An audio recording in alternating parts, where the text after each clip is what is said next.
Apa? Hipotalamus merekam semua yang kita niatkan menjadi suatu yang maksimal terkait terhadap semua komponen di dalam tubuh kita. Kalau dikaitkan dengan suatu hal yang negatif, jadi kalau kita melakukan, ada beberapa di sekitar kita yang melakukan tindakan kejahatan, mesti ditanyakan, ini ada niat atau tidak. Kalau ada niat, berarti hukumannya lebih berlapis. Karena apa? Di dalam hipotalamus merekam semua upaya yang ada di dalam diri kita akan memberikan suatu upaya yang negatif ataupun yang positif tadi. Jadi tidak hanya niat itu sebagai rukun terhadap melakukan ibadah Ramadan, ternyata hipotalamus merekam semua upaya yang ada di dalam diri kita. Ada hal yang berbeda yang Bapak Ibu sekalian bisa rasakan. Ketika pada saat mau tidur, coba direnungkan. Kita pernah melakukan suatu pemikiran demikian. Besok saya ingin bangun jam 3 pagi. Atau mungkin saya ingin bangun jam 2 pagi. Secara tidak langsung itu memberikan stimulan di dalam otak kita, di dalam hipotalamus tadi. Jam 2 tepat, jam 3 tepat kita dibangunkan oleh sistem yang ada di dalam sensorik dan motorik di dalam tubuh kita. Pernah ketemu betul Bapak Ibu sekalian? Pernah ya? Bukan karena jam yang kita setting untuk mengingatkan, ternyata di dalam otak kita juga kita setting untuk mengingatkan di dalam tubuh kita. Artinya niat di dalam berpuasa itu memberikan segala sesuatu kekuatan di dalam menjalankan ibadah puasa kita. Nah, selanjutnya bagaimana? Komponen-komponen di dalam keutamaan di dalam berpuasa itu banyak sekali. Kalau kita ceritakan mungkin nanti sampai buka puasa Pak ya. Tapi kita kumpulkan mana yang penting, insya Allah ada 9 hal yang menjadi keutamaan ataupun manfaat ketika kita menjalankan ibadah puasa. Yang pertama, yaitu adalah bagaimana bisa mengontrol kadar gula diabetes mellitus, terutama pada tipe 2 pada pasien-pasien yang mengalami gangguan diabetes mellitus ini. Coba dengan cermati. Ini saya cermati pada pasien-pasien saya. Ketika pada saat puasa kita melakukan suatu cek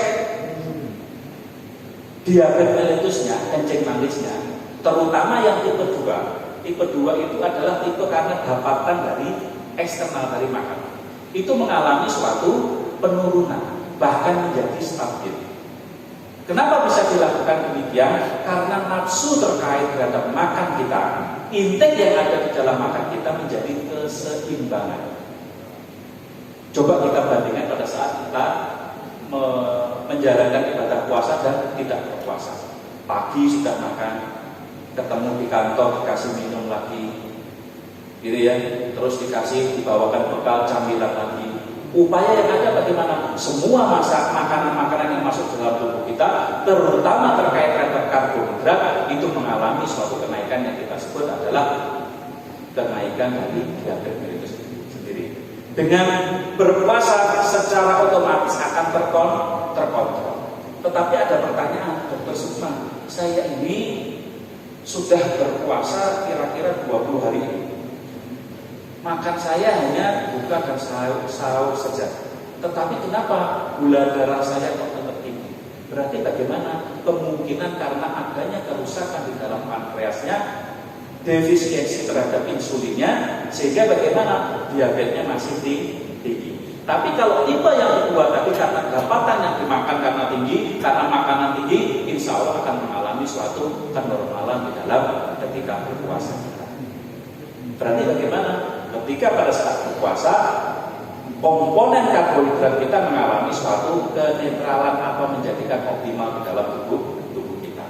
Yang kedua bagaimana? Secara otomatis karena karbohidrat, lemak, protein, vitamin dan mineral mengalami suatu keseimbangan, keutamaan yang kedua yang kita sebut adalah penurunan berat badan kita secara berpelan-pelan. Jangan sudah menimbangkan berat badan Pak Bu? Belum ya, 2-3 hari yang lalu insya Allah saya turun 2 kilo. Nah, ini berarti bagaimana kalau kita melakukan suatu berat ideal menuju ke tempat sana dengan berpuasa, insya Allah kita bisa menjadikan diri Kenapa demikian?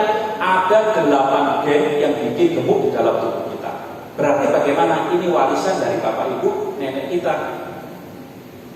Ada yang datang ke tempat kita, kok saya ini sudah tidak makan, sehari itu hanya sekali, makannya sudah saya kontrol, tapi kok tetap beratnya besar terus, berat badannya tinggi terus. Kenapa? Karena ada komponen genetik di dalam tubuhnya yang mengakibatkan bagaimana metabolisme di dalam tubuhnya menjadi lebih berat. Sebaliknya bagaimana ada 7 gen yang bikin kurus di dalam tubuh kita. Datang ke tempat kita, dokter Sukma, saya ini sudah makan 3-4 kali sehari, mau tidur saya makan, berat saya tetap tidak bisa gemuk. Kenapa?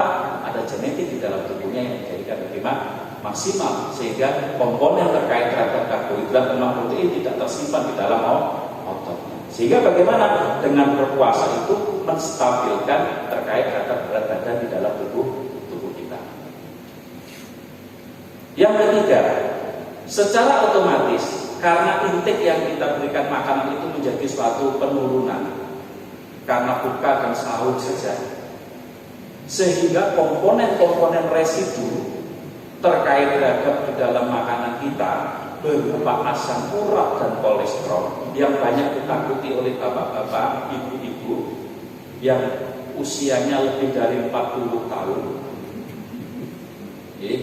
yang merasa, mohon maaf ya, yang lebih dari 40 tahun, komponen residu dalam asam urat dan kolesterol berupa makanan yang masuk ke dalam tubuh kita ketika pada saat berpuasa, insya Allah mengalami suatu penurunan. Kenapa? Berkontribusi makanan yang kita makan, terutama berkaitan dengan lemak di dalam tubuh kita akan mengalami suatu defisiensi, penurunan secara bertahap, sehingga residu-residu yang di dalam tubuh kita, asam urat, kolesterol itu dipakai seluruhnya oleh energi di dalam tubuh kita. Asam urat dan kolesterol itu merupakan cadangan energi di dalam tubuh kita, di dalam darah kita. Ketika intake makanannya mengalami suatu optimalisasi, cadangan-cadangan itu dipakai untuk energi di dalam tubuh kita, berupa aktivitas fisik, berupa beribadah, berupa kegiatan yang lain, bekerja, sekolah, dan sebagainya. Sehingga residu-residu yang ada di dalam komponen darah kita secara tidak langsung akan dipakai menjadi lebih optimal. Sehingga kalau di dalam berpuasa, nyeri-nyeri kakinya sudah mulai berkurang. Ini apa baca Pak? Tapi tangannya mulai gatal-gatal. Kenapa Pak? THR-nya belum keluar. Kenapa bisa berkurang nyeri-nyeri di dalam ototnya? Komponen asam urat kolesterol itu ada di dalam darah dan beredar di dalam pembuluh darah kita terus. Ketika asam uratnya tinggi, kolesterolnya tinggi, ada yang sakit di dalam sendinya, ada yang tidak sakit di dalam sendi. Nah, kok bisa berbeda? Ketika itu kenapa pada saat sakit? Karena komponen asam urat kolesterol tersebut mengalami dependen di dalam otot-otot kita atau tulang rawan kita. Dependen itu berartinya berhenti di satu titik. Analoginya bagaimana? Kalau pembuluh darah kita itu seperti pipa air gitu. Pembuluh darah itu air yang ada di dalamnya terus gitu ya. Ketika tidak dipakai aktivitasnya, air itu akan mengalami suatu penurunan terhadap debit airnya, jadi lebih pelan. Nah, asam urat kolesterol ini bentuknya adalah seperti minyak yang nempel di dalam pembuluh darahnya, di dalam pipa-pipa tersebut. Karena minyak dia nempel, berkontribusi merekat pada pembuluh darah kita, sehingga nempel di dalam pembuluh darah kita. Ketika pada saat sirkulasi terus-menerus akan mengalami suatu penurunan yang kita sebut dependen tadi, nyeri-nyerinya muncul. Jadi bukan berarti bahwa yang tidak nyeri kolesterol asam uratnya normal. Bukan, kalau beredar di dalam pembuluh darahnya tidak akan mengalami nyeri, tetapi pada saat dependen di dalam tempelnya akan mengalami suatu yang disebut adalah kesemutan atau nyeri di dalam tubuh kita.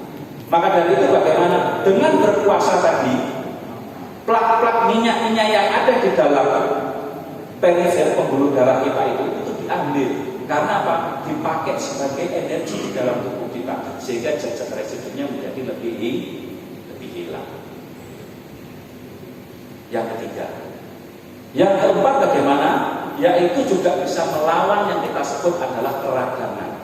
Keradangan itu adalah sifat inflamasi di dalam tubuh kita yang ditandai dengan panas. Jadi panas apapun yang kita rasakan itu adalah proses dari keradangan di dalam tubuh kita. Yang kedua, panas, nyeri, bengkak, merah, ini juga salah satu tanda dari keradangan. Kenapa bisa terjadi keradangan di dalam tubuh kita? Yang menjadi resiko adalah ada dua faktor. Faktor yang pertama adalah endogen di dalam tubuh kita sendiri, yang kedua adalah faktor eksogen dari lingkungan. Yang dari dalam tubuh kita bagaimana endogen tadi dipengaruhi oleh yang paling banyak makanan. Faktor yang mempengaruhi keradangan itu adalah makanan. Makanan yang bagaimana? 4P yang menjadi resiko. Pengawet, apalagi Pak? Pemanis, pewarna, pemanis, perasa, pewarna, pengawet. Ya, kita lihat di sekitar kita, ibu-ibu, sedikit banyak menggunakan bahan makanan dalam setiap saji. Kurang asin, kurang gurih dan sebagaimana sudah ada sasetan di sekitar kita untuk melakukan suatu rasa supaya enak gurih. Di situ ada yang disebut MSG. Apa isinya? Natrium. Apa isinya? Pengawet, supaya di dalam sasetnya mengalami suatu masa berlakunya menjadi lebih lama. Nah, pengawet-pengawet yang masuk di dalam tubuh kita karena makanan terus, ketika kita tidak berpuasa, mengalami yang kita sebut adalah keradangan tadi di dalam tubuh kita akan mengalami suatu keradangan. Apalagi kalau bentuk minumnya tidak berwarna, itu kan tidak menarik. Mungkin apa betul Pak? Kalau warnanya menarik, rasanya enak, gurih, nikmat dan sebagaimana, makan kita menjadi lebih nikmat. Nah, ketika berpuasa bagaimana? Terhindarkan semua tadi, sehingga peradangan di dalam endogen di dalam tubuh kita mengalami suatu minimalisasi. Ini yang di dalam poin kita. Yang di dalam eksogen bagaimana? Yang paling banyak adalah polutan di dalam sekitar kita. Debu, asap, kotoran yang mempengaruhi di dalam eksogen di sekitar kita juga mengakibatkan keradangan, terutama asap dan kotoran. Nah, apa hubungannya ketika berpuasa? Bapak Ibu sekalian, lebih banyak untuk berkhidmat beribadah di dalam masjid, di dalam rumah. Kalau tidak perlu di luar, banyak di dalam rumah, kecuali cari baju lebaran. Ini lagi naik, toko-tokonya lagi naik, katanya perekonomiannya jadi naik. Nah, kalau tidak ada kepentingan yang mendadak, kepentingan yang urgent, Bapak Ibu sekalian lebih banyak melakukan ibadah di rumah atau di dalam masjid. Sehingga secara tidak langsung keutamaan keempat tadi adalah melawan peradangan di dalam tubuh kita. Bapak Ibu, sholat subuh yang dirahmati oleh Allah, yang kelima ini secara tidak langsung di dalam tubuh kita itu ada reaksi asam basa di dalam tubuh kita. Artinya bagaimana? Ketika kita melakukan suatu memasukkan makanan tadi, hormonal, enzimatis, dan semua metabolisme di dalam tubuh kita itu akan mengalami suatu stabil. Ya. Kemarin saya mengisi di salah satu televisi ditanya, apakah cukup ketika kita menjalankan ibadah puasa dalam 1 tahun ini hanya 1 bulan? Pertanyaannya demikian, karena berkaitan dengan proses pada poin yang kelima. Saya jawab adalah cukup, tetapi lebih baik dilakukan juga puasa-puasa sunnah setelah Ramadan. Kenapa? kita bisa menganalogikan kalau tubuh kita ini adalah semacam mesin yang harusnya bahwa dalam satu periode satu hari itu ada istirahatnya di dalam satu hari tersebut. Gitu. Kalau di dalam tubuh kita bekerja dalam satu hari, jenengan perlu istirahat atau tidak? Perlu gitu. Antara 6 sampai 8 jam normalnya. Ketika pada saat ibadah puasa 4 sampai 5 jam, bahkan ada yang 3 jam karena lebih banyak beribadah sehingga jam istirahatnya berkurang. Nah, dalam satu periode ini tubuh kita juga harus mengistirahatkan. Maka dari itu kalau kita kerja 24 jam, terutama pada saat malam hari kita harus mengistirahatkan di dalam tubuh kita. Dalam satu minggu kita juga harus mengistirahatkan di dalam tubuh kita. Makanya pada saat hari Ahad libur pekerjaan. Nah, dalam 1 tahun ini kita diminta wajib untuk 1 bulan untuk melakukan suatu ibadah puasa. Fungsinya bagaimana? Mengistirahatkan sementara organ-organ di dalam tubuh kita untuk melakukan suatu absorpsi dan ekskresi secara berlebihan yang dilakukan ketika pada saat kita tidak berpuasa. Cukup atau tidak di dalam tubuh kita? Insya Allah cukup. Tetapi lebih optimal adalah kita juga menggunakan ibadah sunnah pada saat ibadah puasa setelah kita melakukan ibadah wajib. Nah, hubungannya bagaimana? Ternyata di dalam hormon-hormon kita ketika pada saat berpuasa itu ada pengaruh yang besar, yaitu adalah hormon HGH, hormon growth. Hormon di sini mempunyai fungsi apa?